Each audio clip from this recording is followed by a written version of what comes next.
하나님 말씀 빌립보서 4장 1절에서 9절까지의 말씀을 보겠습니다. 이제 빌립보서 마지막 장에 왔습니다. 우리가 빌립보서를 시작하면서 빌립보서를 바울이 쓴 이유에 대해서 이 1장과 4장의 내용을 가지고 우리가 생각해 본다면, 첫 번째는 이제 바울이 감옥에 갇힌 것에 걱정이 있어서 그들을 위로하기 위해서 편지를 보냈다. 우리가 1장에서 살펴보았지만 바울은 오히려 무엇이라고 이야기합니까? 나의 메인 것이 오히려 복음의 진보를 이루었다면 그것으로 나는 감사하다. 지금 누가 누구를 위로해야 합니까? 빌립보 교회 성도들이 바울을 위로해야 함에도 오히려 바울이 빌립보 교회 성도들을 향해서 나에게 있어서 지금의 환경이 중요한 게 아니라 하나님이 함께 하시기 때문에, 그리고 나로 말미암아, 내가 메인 것으로 말미암아 복음이 전해진 것에 대해서 감사하다라는 그러한 말을 하였습니다. 그리고 우리가 어제 살펴본, 또 그제 살펴본 3장의 내용을 쭉 보시면 이 빌립보 교회 가운데 여러 가지 잘못된 가르침으로 인해서 복음에 대해서 훼손하는 자들이 있었습니다.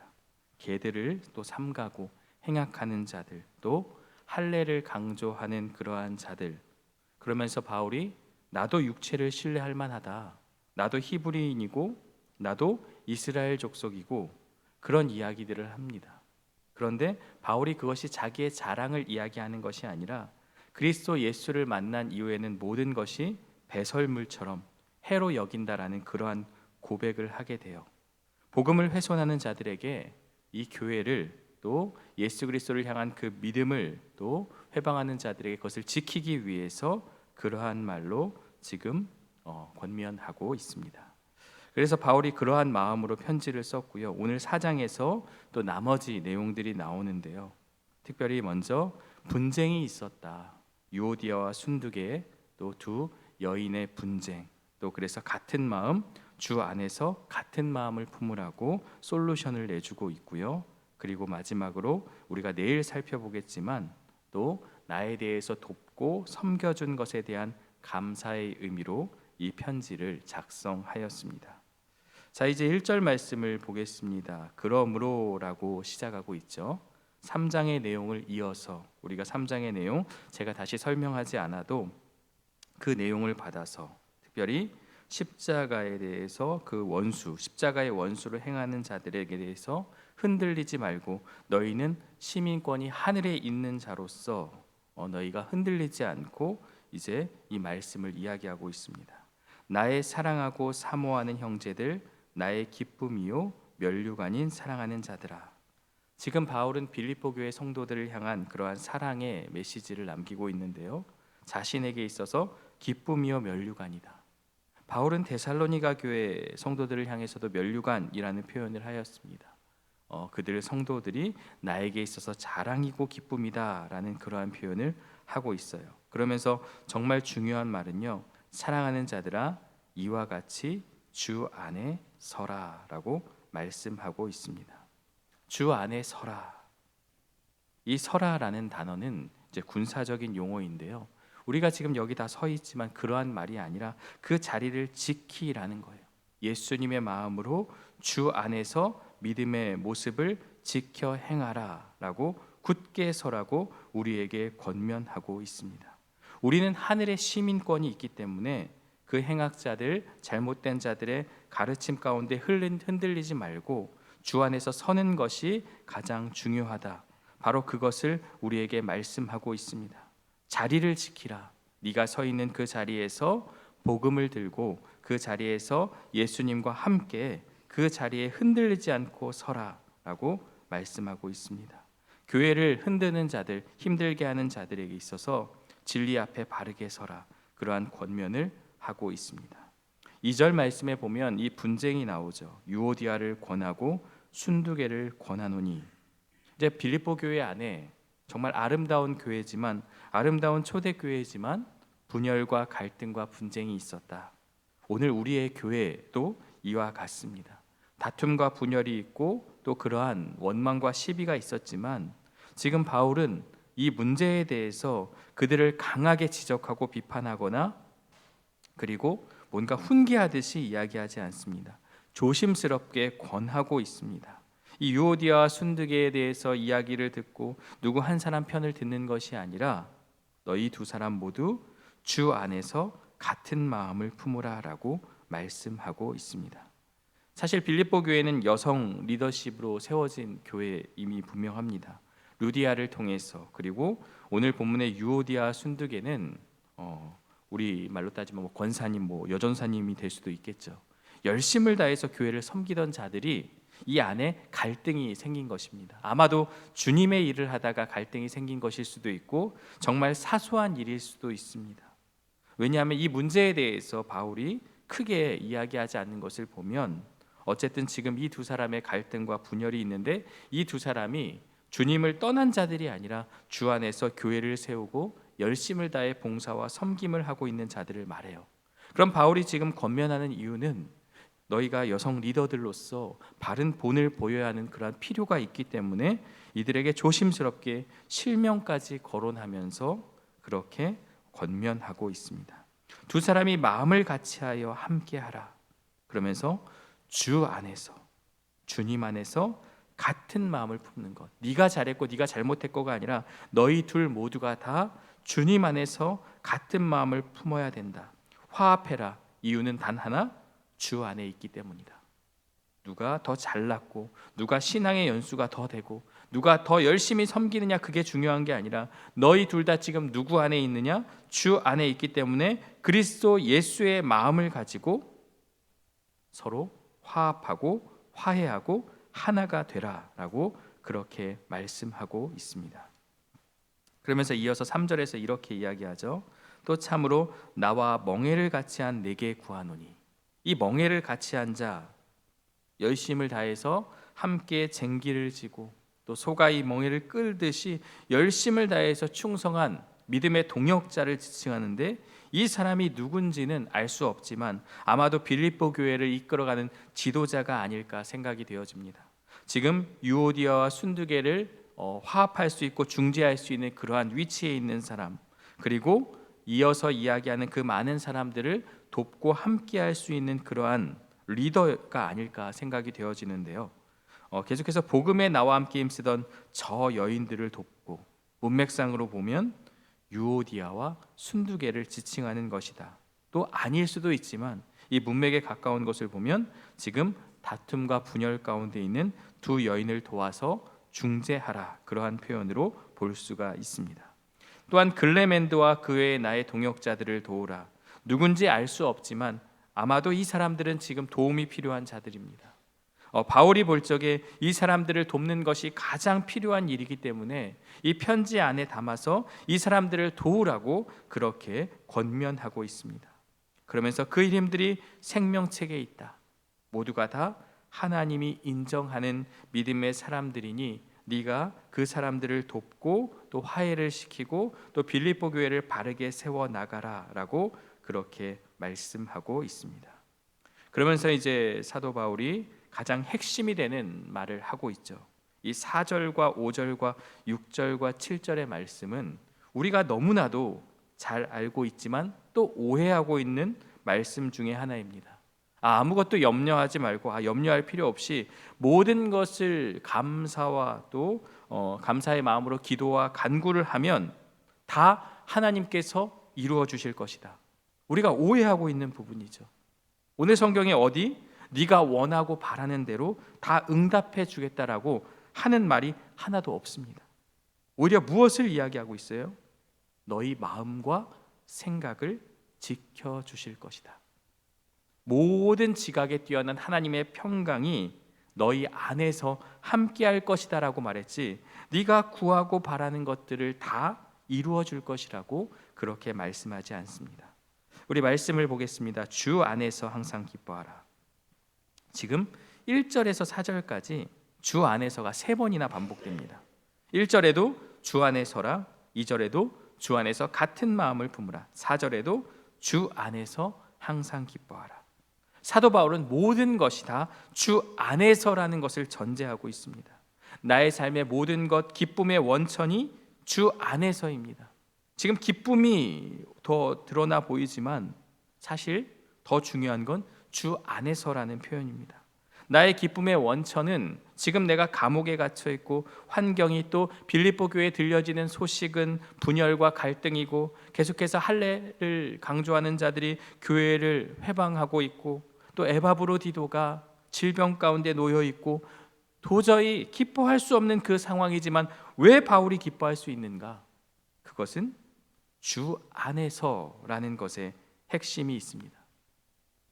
우리 성도님들은 무엇을 통해서 기뻐하십니까? 세상이 주는 기쁨은 일시적입니다. 국가대표 축구 경기가 승리를 하고 역전을 해도 그 기쁨이 오래 가지 않습니다. 내 삶에 있어서 뭔가 좋은 일이 발생해도 항상 기뻐할 수 없습니다.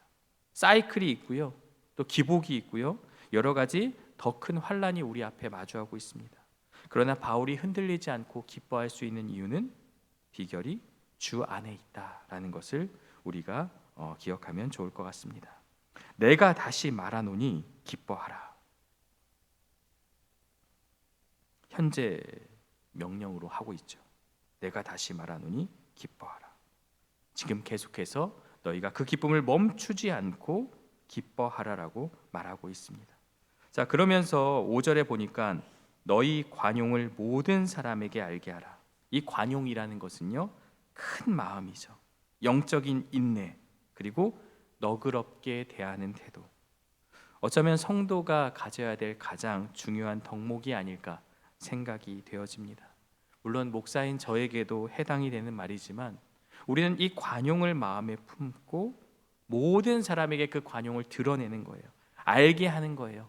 그것이 바로 예수님의 마음을, 그리고 내가 주 안에 있는 것을 증명하는 것은 바로 너희 관용을 모든 사람에게 베푸는 것이다. 그러면서 중요한 말을 하고 있죠. 주께서 가까우시니라. 이것은 재림을, 또 마라나타를 말하는 것으로도 볼 수 있지만 또 한편으로는 주님이 너희와 함께 하고 있다, 임마누엘의 하나님을 이야기하고 있습니다. 두 가지 의미가 있는 것이죠. 너희가 관용을 모든 사람들에게 알게 할 그러한 이유는 주님이 너희와 함께 하고 있기 때문에, 그리고 주님이 다시 오실 그날이 있기 때문에 우리는 관용으로 살아가야 한다라는 것을 우리에게 강조하고 있습니다. 그러면서 6절에 아무것도 염려하지 말고, 왜 바울이 이런 얘기를 했겠습니까? 너희 안에, 아마도 지금 그 성도들의 마음을 꿰뚫어 보고 있는 것처럼 보여요.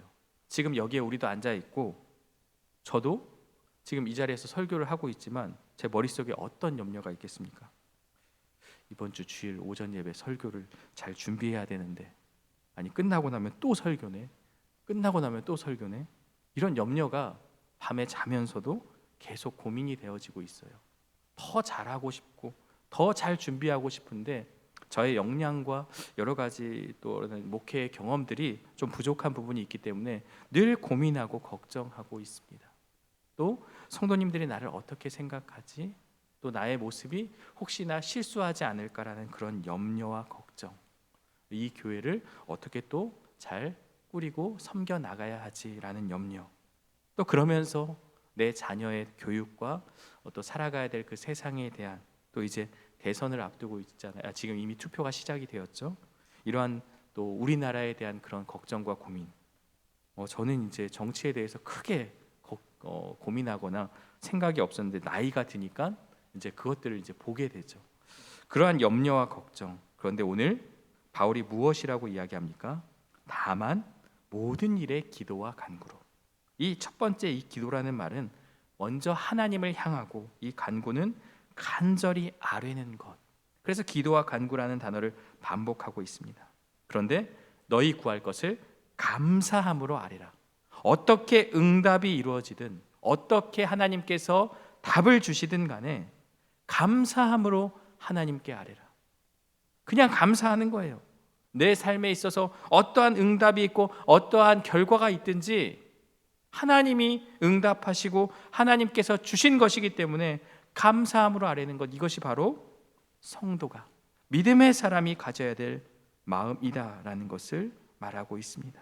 이 염려하지 말고라는 것은요, 금지를 나타내는 현재 명령법입니다. 네가 지금 있는 그 자리에서, 지금 현재 네가 서 있는 그 자리에서 염려하지 말라, 걱정하지 말라. 왜요? 너희 구할 것을 감사함으로 하나님께 아뢰면, 7절에 뭐라고 합니까?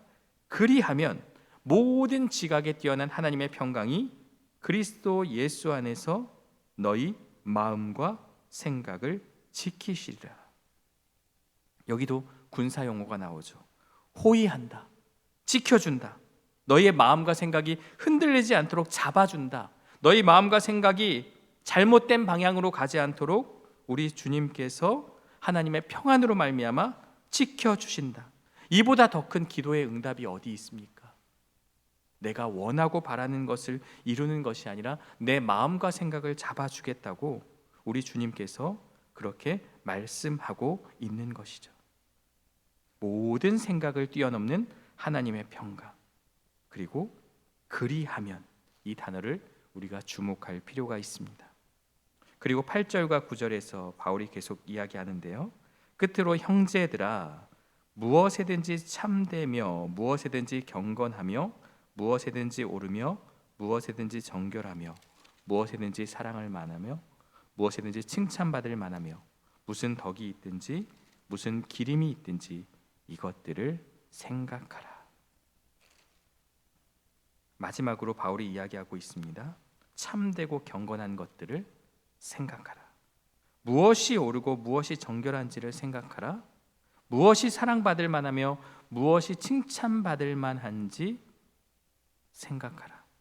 무슨 덕이 있든지 무슨 기림, 즉 칭찬이 있든지 이것들을 생각하라. 무엇을 생각하는 것입니까? 바로 위의 문맥에서는 하나님의 평안, 그리고 염려하지 말고 기도와 간구로 하나님께 아뢰는 것, 이것들을 생각하라. 하나님이 너희와 함께하는 것, 주 안에 있는 것을 생각하라 라고 그렇게 권면하고 있습니다. 그리고 마지막 9절에서는 너희는 내게 배우고 받고 듣고 본 바를 행하라. 행함으로 나아가라. 실천하라. 내가 너에게 가르쳐주고 또 내가 이야기하고 듣는 그 모든 것들을 행하라. 그리하면 평강의 하나님이 너희와 함께 계시리라. 바울은 이 빌립보 교회 성도들에게 이 편지를 쓰면서 계속해서 그들의 마음과 그들의 상황과 그것들을 기억하며 사랑의 마음을 담아서 권면을 하고 있습니다. 오늘 말씀은요, 우리에게 무엇을 이야기하고 있습니까? 첫 번째는요, 유오디아와 순두계의 그 다툼과 분열을 통해서 무엇을 이야기하고 있습니까? 동역자이기 때문에 그들이 하나가 될 수 있는 이유는 누가 더 잘나서가 아니라 단 하나, 그들이 주 안에 있기 때문이다. 우리가 갈등 가운데 있고 정말 싫은 사람이 있어요. 여기 있는 저도 왜 그런 사람이 없겠습니까? 그러나 우리가 노력하고 애를 써야 되는 것은 그 사람이 나에게 용서를 구하지 않아도, 그 사람이 나에게 화해를 청하지 않아도 우리는 주 안에 있기 때문에 이 갈등과 분열 가운데서 같은 마음을 품고 있잖아요. 같은 편이잖아요. 같은 하나님을 섬기고 있잖아요. 그런데 어찌 우리가 화합을 하지 않을 수 있겠습니까? 예수님의 제자들 가운데서도 셀롯인 시몬과 또 세리 마태는 결코 하나가 될 수 없는 자들입니다. 한 사람은 로마에 붙어서 세금을 받아먹는 그러한 매국노와 같은 사람이고, 한 사람은 너무나 과격해서 민족 운동을 통해서 또 이런 세리와 같은 자들을 정죄하는 또 그런 과격한 그 두 사람이 같은 제자가 될 수 있었던 이유는 예수님 안에 있기 때문에, 예수님으로 말미암아 하나가 될 수 있었던 것입니다. 우리의 관계, 우리의 상황, 우리의 공동체 가운데를 돌아보면 우리가 내려놓을 필요가 있습니다. 이유는 내가 바보 같아서가 아니라, 내가 더 착해서가 아니라 주 안에 있기 때문에, 우리가 주 안에서 같은 마음을 갖고 있기 때문에 라는 것, 아무리 안 맞아도 그것을 기억하면 우리가 하나가 될 수 있다라는 것을 말씀하고 있습니다. 두 번째는요, 우리가 염려하는 이유가 무엇입니까? 우리가 염려하는 이유, 인생에 있어서 가장 중요하게 여기는 가치가 무엇인지를 이 염려가 말해주고 있어요. 내가 돈 때문에 염려하고 있다 그러면 돈이 가장 큰 염려예요. 내가 사람의 이목과 어떤 사람의 나를 바라보는 시선이 가장 큰 염려이다라고 말하면 그것이 나에게 있어서 우상이 되는 것이고 내가 그것을 가장 가치 있게 여긴다라는 것을 알 수가 있어요. 내가 염려하는 그것이 나에게 우상이 될 수 있다라는 것. 그리고 두 번째는요, 그 염려는 하나님을 온전히 신뢰하지 못하는 모습을 우리에게 보여주고 있습니다. 결론의 말씀인데요, 누가 우리를 주관하는 것을 알고 있다면, 누가 우리의 삶을 주관하고 우리의 삶을 책임져 주신다라는 것을 안다면 우리는 무슨 일이 일어날지 걱정할 필요가 없다. 걱정을 한다고 해서 걱정이 없어지면 걱정을 안 하겠지만 그렇지 않잖아요. 누가 우리를 주관하는지, 누가 우리를 이끌어 주시는지, 누가 우리의 삶에 역사하시는지 그분이 누구인지를 안다면 그분이 어떤 분이에요? 모든 지각에 뛰어넘는, 모든 생각을 뛰어넘는 그 하나님의 평강이 우리 안에 임하면 우리는 무슨 일이 일어날지 걱정하고 염려할 필요가 없다라는 말씀을 오늘 우리에게 하고 있습니다.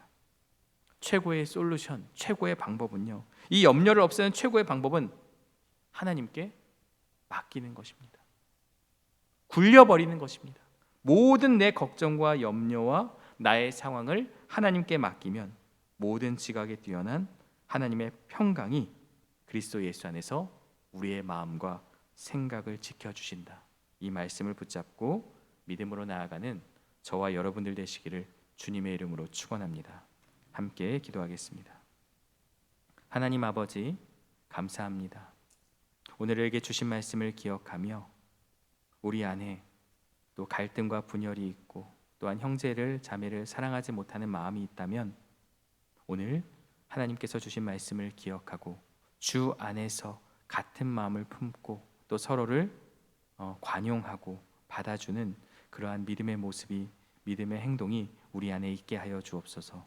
특별히 우리가 염려할 수밖에 없는 이유가 있습니다. 이 땅을 살아가는 것이 쉽지 않고 고난 가운데 있지만 그 모든 것을 뛰어넘는 하나님의 평강이 우리 안에 있음을 기억하고 염려와 걱정이 아닌 우리 하나님을 바라보는 마음으로 또 이 염려와 걱정 가운데서 하나님의 평안을 기대하며 살아가는 우리 모두가 되게 하여 주옵소서. 누가 우리의 삶을 주관하는지를 안다면 또 그분께 모든 것을 맡기고 또한 그것을 통해서 우리가 위로받고 평안으로 살아갈 수 있음을 고백하게 하여 주옵소서. 예수님의 이름으로 기도합니다. 아멘.